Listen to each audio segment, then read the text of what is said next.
This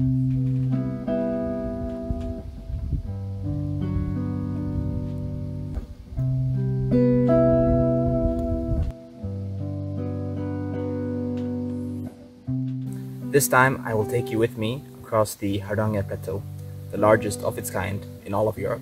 Videos of the plateau are a damn a dozen though, so I'll try to do something slightly different. Now, I wanted to hike the Hardanger Plateau for years, and I was going to last year, but I had some issues with my feet and I basically couldn't walk. Now, crossing the whole thing can take anywhere from 5 to 10 days depending on how you do it, and I only had 2.5. So already there were some clear time constraints, so I chose a route that seemed feasible. Now I've been watching some more expedition style videos lately, and most of them seem to be trekking around 25 kilometers with heavy packs and moderate terrain. I don't think I've ever come close to that kind of distance. I've never had to. My trips have generally been one-night trips, a couple of kilometers each way.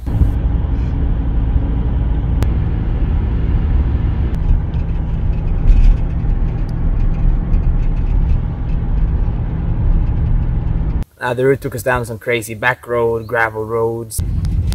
Ta till venstre.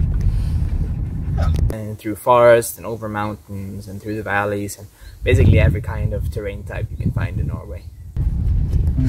Om 400 meter, ta till høyre. Okay.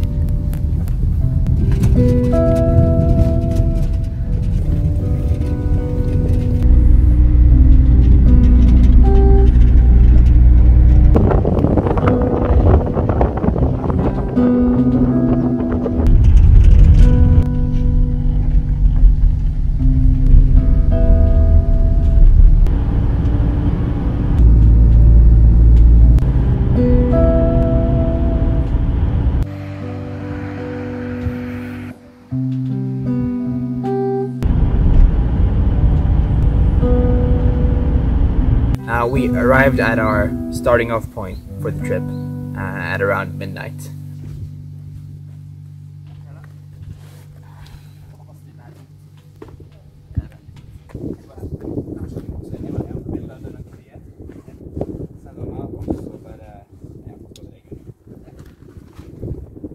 And my new backpack, our first prop of the day, had arrived earlier that day in the mail. One of many time-constraining factors, and it's a 95-liter Bergans backpack, and it's so big that it allowed us to carry all the big volume items in this one, and then the smaller, heavier items in the other backpack, as well as this one, of course. But it gave us enough room to pack everything we felt we needed. So, long story short, really happy with the purchase. Good backpack, did its job perfectly.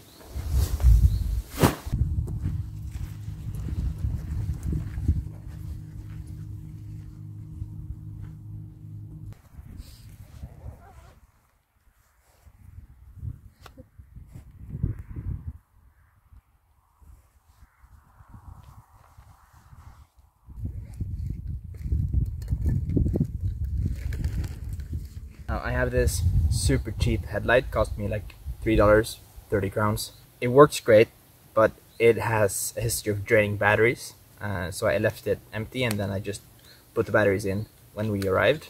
Luckily it worked, but I had to reseat the batteries a couple of times, so I was pretty relieved when it finally turned on.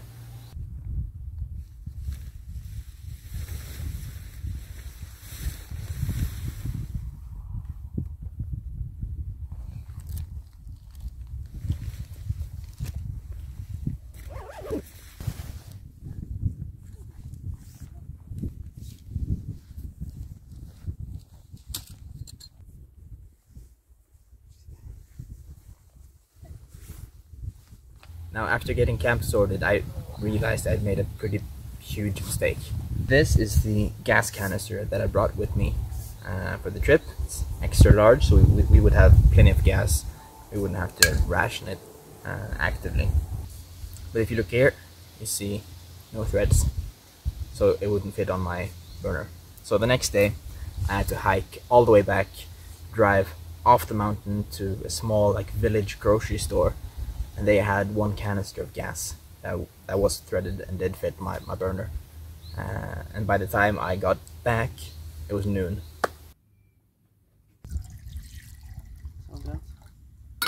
cup? Yeah, plenty.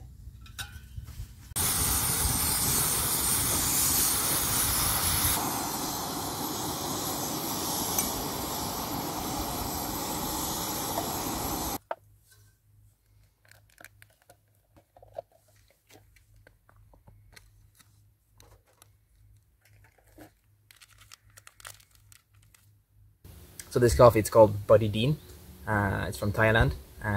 It's really good, but for some reason it's illegal to import it, so it's kind of hard to get a hold of. But highly recommend it if you can get it.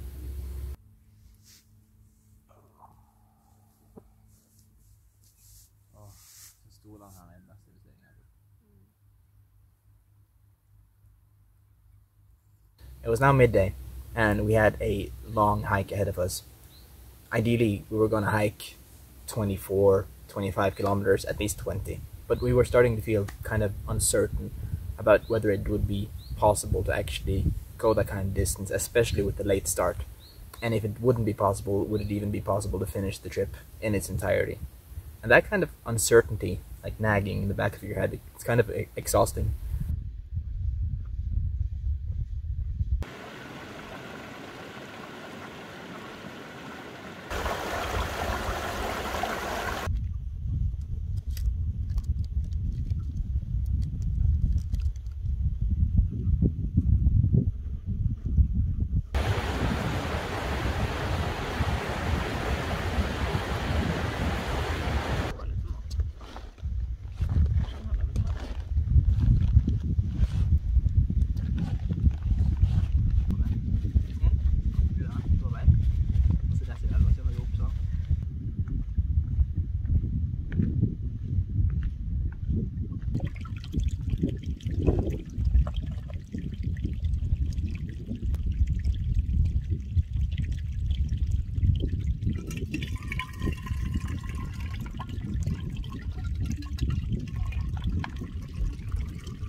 Most of our hike was uphill, way more than I had accounted for. And I didn't get too much of that on camera because we were trying to keep our pace up, keep our speed up.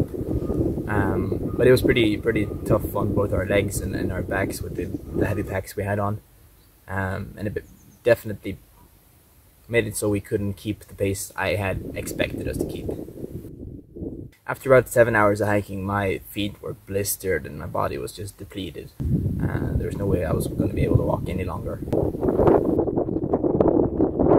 We ended up hiking 15 kilometers, which is 10 short of what we were hoping for, which meant that those 10 that we didn't make on day 1 would have to be added to the next 2 days. At this point, I was starting to think about alternate routes, and the minute the tent was up, we lay down and both fell asleep, too tired to even eat.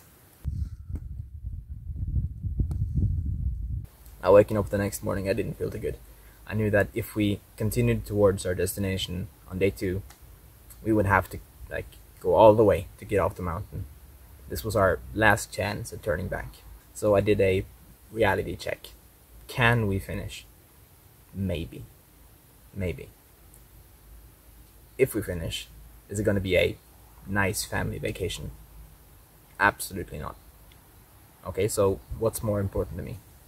Easy decision. We turn around, head back, and enjoy our time on the plateau. And we did. Blistered feet, sore back, stiff legs, still had a great time.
When you look at any trip, there's not going to be any shortages of mistakes or shortcomings. The key ones here are the length of the route that I planned. So I planned for about 50 kilometers in 2.5 days of effective walking.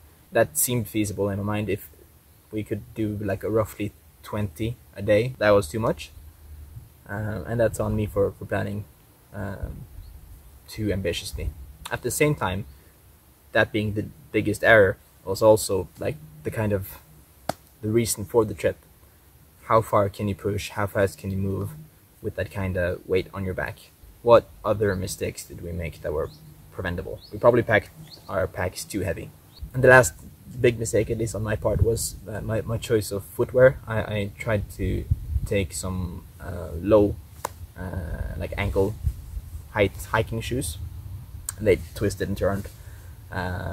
Anytime I would step on any kind of incline, they didn't support my ankles at all in declines downhill, and led to me getting some pretty nasty blisters, in addition to my existing ankle and foot problems, which wasn't too great. All in all though, great trip. We had a lot of fun. It was really nice to get out for several days. It's the longest trip I've ever had. And thank you for watching. And I hope you enjoyed the video, and I hope to see you next time.